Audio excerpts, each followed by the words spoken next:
right, on today's episode of PJ and the Beard, we have the ultimate from the Woodshed segment because we got Chris from the Woodshed here in the Beard Cave. Yes. Right on.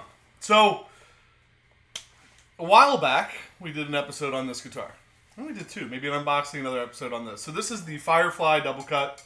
It is $138.98, I believe, on Amazon. You sell like how there's a whole Facebook group out there devoted to Firefly guitars.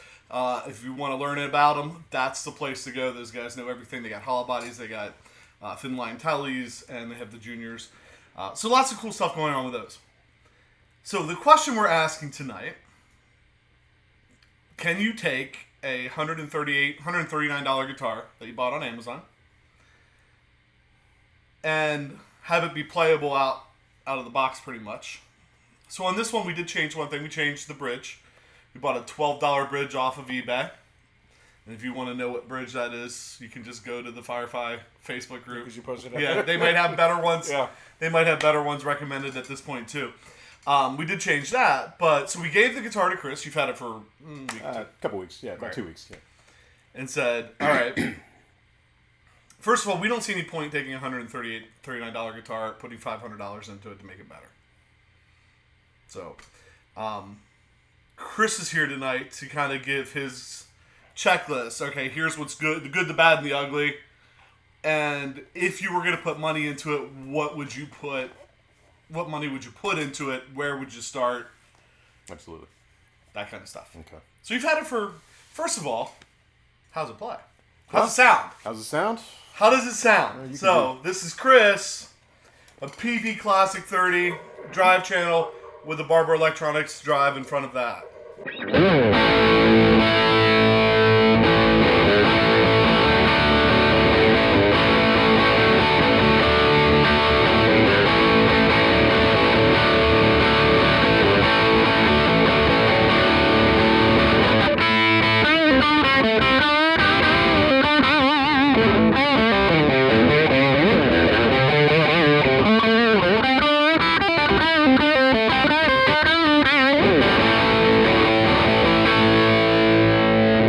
Pretty darn good. Well, that, and you played it hard, and it held tune. Yeah, absolutely. About, that's good enough for stage, right there. If you got out of a song and you were playing that hard and you went back to start another song, you could probably start it confidently without realizing you had to stop and retune. Now, I'm not saying that's going to be perfect every time, depending on how hard you're playing it, but that's pretty darn good. You know, passable for what I would say. All right. So let's get into it. Yeah. Where do you want to start? The good. Yeah, We'll start with the good. Let's save the Russian judge for the end. Let's start with the good. Start with the good. I'll start right down with the weight. A lot of guys complain about heavy guitars. This is not that. I don't personally worry about a heavy guitar. I think that that doesn't necessarily bother me as much. I like the tone I can derive out of a big honker. That said, this has a beefy neck. Guys that like a bigger neck, they're going to like this guitar. A lot of complaints about guitars too heavy, but they got too skinny of a neck. This doesn't have that. It's kind of reminiscent of an older guitar, more of a vintage type of feel, which is great. Vintage for low dollar is kind of unheard of these days.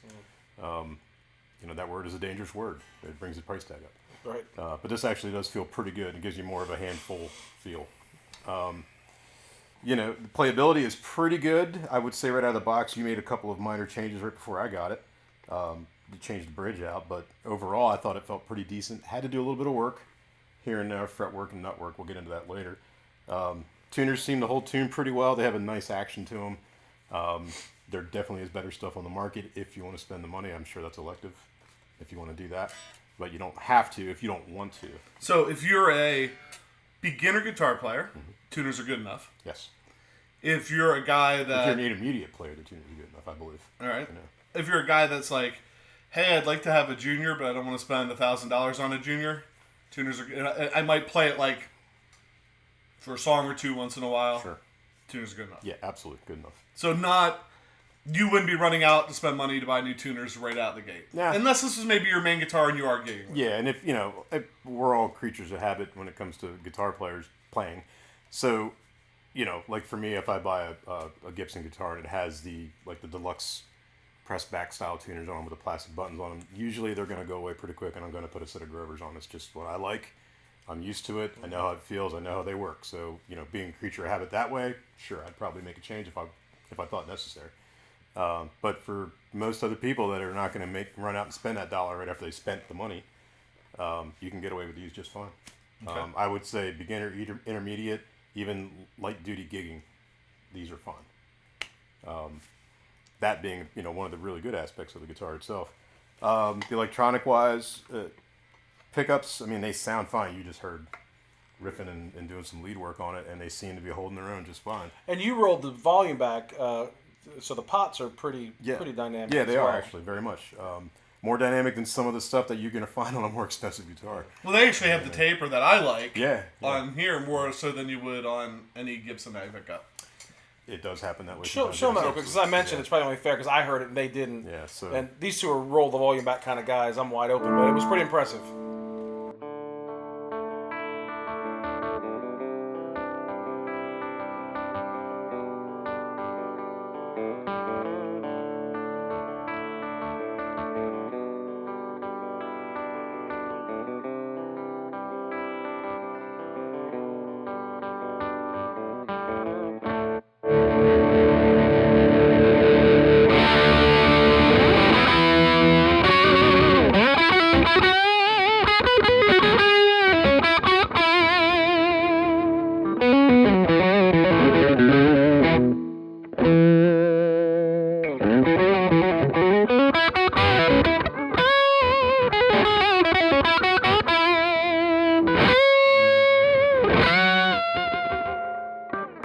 Fade up, fade back pretty nice.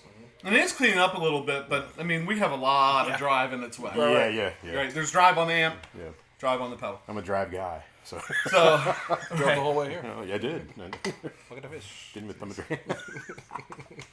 all right. So, where does that take us next? Well, is there any more good? We talked about tuners. We talked about pickups and electronics. We talked about the taper on the controls, which is very nice. Tone control, which a lot of people seem to forget about, and with P90s. And I'm recent to P90 usage, only within the last maybe, I'd say 5 to 7 years, I've really gotten into using them. Not even that exclusively, but I do have a couple of guitars that have them. I've learned that you can... Yeah, make sure you stop before you talk so we won't be able to hear you if the guitar's Gotcha. I have to cut that out.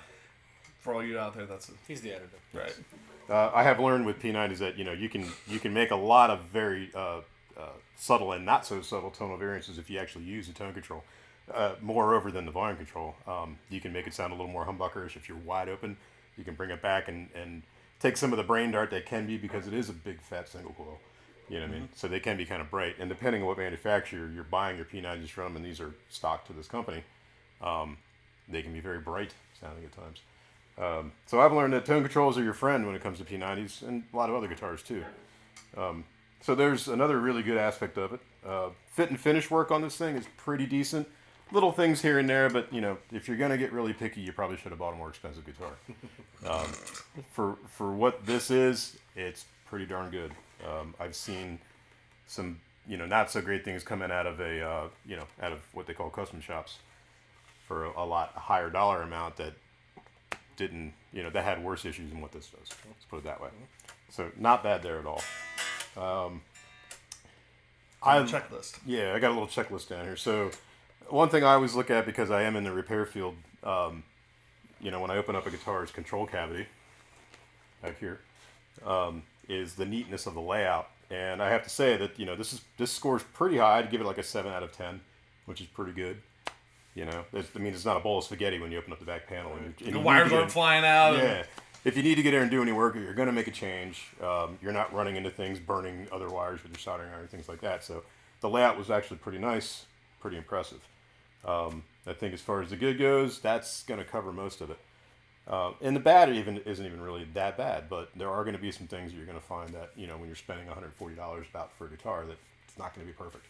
It just can't be for that kind of money. Right. And my biggest complaints, if that's what you're looking for here, would be fretwork and the nut. Now, you're going to get high points because it actually is a bone nut, and a lot of guys do like that. and they'll spend money to have that changed out of whatever guitar they might own. This came right out of the factory with that, which is a great thing. Are you surprised by that? For the money, yeah. I'm surprised by a lot with the money, with the price tag on this, yeah. I mean, for it to actually be a bone nut, like I'd heard that, but never really, Yeah. right, sure, it's a bone nut. Right. Yeah, but Because, not to put you on the spot, but if someone came and wanted to switch out to a bone nut, this didn't have it. Like, how much is that? Between getting it, you have to carve it, you have to put on. Yeah, I mean, Give not your price. Just like because going, these aren't probably mostly local people watching it. So give the average. you could expect to spend. The average you could expect to spend from any qualified luthier. Sure. And depending where you live is going to greatly change that number. You live in Nashville, you're probably going to pay more. So, for I don't know, just numbers I'm going to pull out of the air based on where it could be situated in the United States or everywhere else. You could probably spend about $75 to $100, maybe even north of that to get one of these done. That's kind of where I was going to go. 2/3 of the value of the guitar. Right. I mean, it is. It's you want it done right, so you're going to spend good money from the right guy to make sure that it's right. You want it to be playable. You don't want the string spacing to be crowded. You want it to be done right. So you're going to pay for that. So now let's stay in that because we got a bone nut on this guitar, but I don't feel like maybe from what you've said, we got $75 worth of luthier work on a bone nut on this guitar. Yeah, I found that the string height individually across all 6 strings was a little too high. So I had to actually get into a gauge files and actually file it down a little bit and make it a little more even across, and just make it more playable, because if it's pretty high, as soon as you strike that first chord, you're probably going to knock it out of intonation. So when we got it, one of the problems we had was the intonation, and it was the intonation in the first 3 to 5 frets. Your open cowboy chords were out. Yeah. Right. And that's because, if you're following, correct me if I'm wrong, if the string head's too high in the nut, when you press it, you're actually pulling it out of tune. Yes, you're pulling it sharp, in a lot of cases. So, you're playing a G in that standard open chord sort of formation. Everything that you're actually fretting is going to sound sharp above everything else. Exactly what happened. Yeah. That's exactly. So you started out with, pun intended, good bones. Yes. Like a house, but you had to fix it a little bit. Yes. But the actual piece, there's savings there because it's already a bone, and if it was removing, that's easier than adding. Yeah, you can't put it back. You can't do a bone graft. Absolutely. So you're probably saving. You're not going to spend as much as you would to get a fresh bone nut put in. Yeah. But you are going to spend some to get it kind of filed down and shaped and. Like if somebody brought this to me right out of the box and said, "Hey, make it play better," I would consider that to be a setup, plus or minus a couple extra bucks to really dial this in and make it right. So, not an arm and a leg, but a little bit of money out of pocket above and beyond the cost of the guitar. So, Fretwork. Kind of scored a little low on that, and again, to be expected when you're spending a certain amount of money for a guitar. Sharp fret ends. These things are being imported, so they're sitting in a warehouse over there. They're in a container coming across on a ship. They're going to sit in a warehouse over here in the United States until they're checked in. And then they go out to where they need to go to the different stores or the online sources that you're going to buy them from. So they can sort of dry up a little bit, and that would force these fret ends to stick off the edge of the fretboard. Or it just really wasn't finished that way from the factory. It's hard to say because it had a tag with a born date. But we figured it came from China to Los Angeles, so we're exactly what you just said. Yeah. I didn't think they were as bad. Like, I've picked up $200, $250, $300 guitars in a big box store and felt the fret ends were maybe worse than that. Could be. Yeah, I didn't think they were terrible. Yeah, and that probably a lot of that was sitting in a warehouse or stock room drying out until it actually made it out to the sales floor. Right. And that does happen. And then of course you got to worry about how is it being cared for until it's actually sold while it's hanging in the store. Those things all make a difference, and they're all factors in this fret game. What else about frets? Some high, some that had to be tapped in, some that had to be like kind of held in with a little drop of glue here and there. Again, to be expected, not anything like, oh, I'm not going to buy that guitar because of that reason. You're going to have to expect that there's going to be things like that when you spend this kind of money. You know what I mean? So, if you were going to if the point of this episode is to make a recommendation, if you're going to spend $139 to buy a Firefly and want it to be playable, that either this is a great guitar for you to learn how to file a nut and do some frets. Yep. and you probably want to spend some time doing that. But if you want to spend money to upgrade, and I know a lot of guys are getting them, and the first thing they do are swapping out pickups, swapping out tuners, swapping out the bridge, swapping out stuff like that. I think the recommendation is spend a little money to take it to somebody and have it set up. Sure. That's, I mean... not because you want people... not because that's your job. Yeah, I mean, business is great, don't get me wrong. But, but again, we're all kind of creatures of habit with guitar players. And, we like to tinker as well. So you could either do it yourself if you have some education on how to do it. And YouTube is a powerful tool when it comes to that kind of thing these days. But if you're not confident in that, take it to somebody who's qualified to do it. Could be anybody.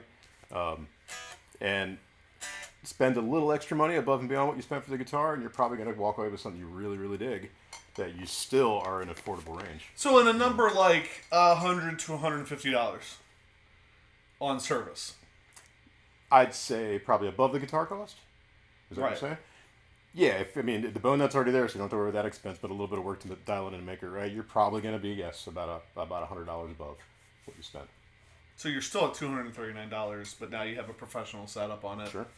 And that's if you don't elect to change any parts on this thing. Right. That could add up to your numbers as well, but, But a great place to learn to solder, a great place to learn to, you have that stuff going on, decent pots, and I felt like the switches were pretty... Yeah. They don't feel cheap. Yeah. And you can feel that sort of thing, you know what I mean? You go to throw the switch and it's like, it doesn't feel quite right, Right. But this, everything about the function of this guitar feels pretty decent. Even above pretty decent. So should we go down your scorecard? You're saying Fretwork. Do we want to say scores? That's up to you. We'll keep it real, yo. Well, it was the Russian judge. And this is one man's opinion. Right. But I think the thing here is, without even saying scores on those individual things, is somebody making a mistake buying that? No, I don't believe so. Even the lowest score is a really good baseball batting average. Let's put it that way. The lowest score, what the frets scored, which we don't have to say the number, that's the lowest, and it's still... And it's something that can be fixed, and it wasn't $1 million. Yes. Yeah. Right. It's not like it's a low fret score and it's unfixable. Right. And it wasn't like a bowed neck or something that would get into that. I've seen a lot of imported guitars, in the lesser expensive range come through with bad necks. Simply because the wood was green and it dried and twisted. And there's, you could spend a lot of money to fix that, but you're going to spend as much as you spend on the guitar to do that. So why? Or more. Or more. So we're not trying, I think it's a fair question. There's a lot of people into these, buying them. They're getting every color. Because some of the colors are cool, like the gold 335 copy. Man, sweet. And the Les Pauls are coming out soon. Oh, nice. Yeah, so I got to get that gold top. Right. So the Les Pauls, they have a bunch. What was the one color we really liked that we saw? I can't remember. I like the one. It was a sunburst, but it wasn't like a... Right. Do you remember which one I'm talking about? Mm-hmm. So a lot of cool colors in sunbursts. It's not like we're trying to push these or anything. But I think it's a valid question. Are you throwing money away? I don't think so. If you're buying it as a beginner guitar, you're not throwing money away. Nope. If you're buying it as a great backup guitar to what you might already have. Right. Yeah. And I saw the $139 gold 335 copy, and I was hovering on the buy until I realized there's a 335, there's a Guild Starfire 4 down here. I don't need another hollow body with humbuckers in my life at that, But the number is, so tempting. Right. Yeah, I get it. But this, the junior, I want a junior. I don't have a junior. Yeah. So that was kind of tempting. So somebody who wants something a little different to play around with, I think it's good. It's a good buy. And then I think the last person that would be really interested in this would be the tinkerer. Yes, absolutely. It's a great... Yeah. Shade Tree Mechanics. Even before I started doing this for a living, that's my interest peaked because I wanted to take everything apart. There was a screw, I want to turn it. You know what I mean? Things like that. So, if you're that guy and this is a great world we live in now, you can buy all kinds of parts for these things all over the place. And so if you really want to sit and mess around with these things and make it something a little bit different and above and beyond what you already bought, it's a great way to do it without spending an arm and a leg. And, we all have lesser arms and legs to spend these days, so... And it's even with the volume down, it's a loud guitar. You know what I mean? And that's, if I'm buying a guitar, and regardless of what it is, usually the first thing I'm going to do is not even plug it in. I just want to play it dry and see how it sounds. And if it sounds good unplugged, it's probably going to sound pretty good plugged in. So we have this one at $139. Right. So if we add $50 to that, around $50 to that, you can move up into the Harley Benton range, which is something we're going to be checking out soon. So maybe we'll give that one to Chris too. We'll do a little dare to compare or something. It's another junior with a single P90, right? Okay. Yeah, So an actual junior. This being more like a special with the 2 P90s. Right. Yeah. It's a single P90, and it's the right color too. Oh, yeah. Yeah, I couldn't get the right color in this one. Right. White is all they had. Yeah. I was going for the single with the right color, but And the right color being, did I miss that? What was it? Like the TV yellow. TV. Okay, yeah, right, yeah, yes, the yeah. right color. Yeah. The right color for a junior. Yeah. So We could do a real shootout. One of the two. One of the two We here. could do a real shootout and bring over a 56 TV yellow junior that I know of. there we go. That's do it. now we're talking. Yeah. That's a shootout. So that's something to look forward to. That's something coming from the channel. So if you want to see that, subscribe to the channel. Yeah. Do you have any comments or questions for Chris? Do you like his assessment of this, or do you dislike his assessment of this? All's throw fair his game penis. in the comments. Unless you're a jerk, and then we'll delete it. No kidding. And so I think with that, Can I put up a jerky comment on myself? Sure. yeah. Well, I mean, like when That's I why was you're Oh yeah. Like, Oh yeah. I thought it was like a confessional all of a sudden. Thought you wanted to do it live. Yeah. Camera. Now I'll hide behind the computer like everybody else. Yeah. Get your keyboard muscles going. All right, there we go. Make a separate profile and yes. Smith and Wesson gonna comment on this one. All right. So with that, my phone's ringing. How about that? How about that for found you. professionalism right there? With that, Yeah. first of all, thanks for Chris for coming. We enjoyed Absolutely. the ultimate woodshed, getting the woodshedder himself. I had to be very careful with that. So with that, Wait, Chris from Woodshed Guitar Works, Carlisle, Pennsylvania. Right. We'll put links to his website and his band's website and all that stuff down in the description. we may have mentioned it a few times before Yeah. too. So with that, And I'm thank you, PJ on behalf of the Beard and our special guest, reminding you, no matter what you hear, you never have too much gear. Play us out. Yeah, That's man. what we do.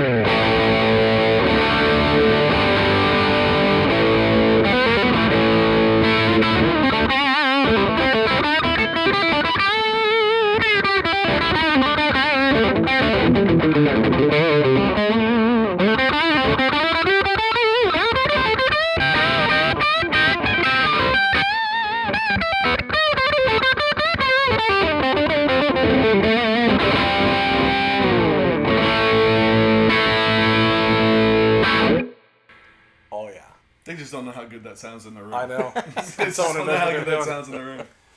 It tripped a little bit.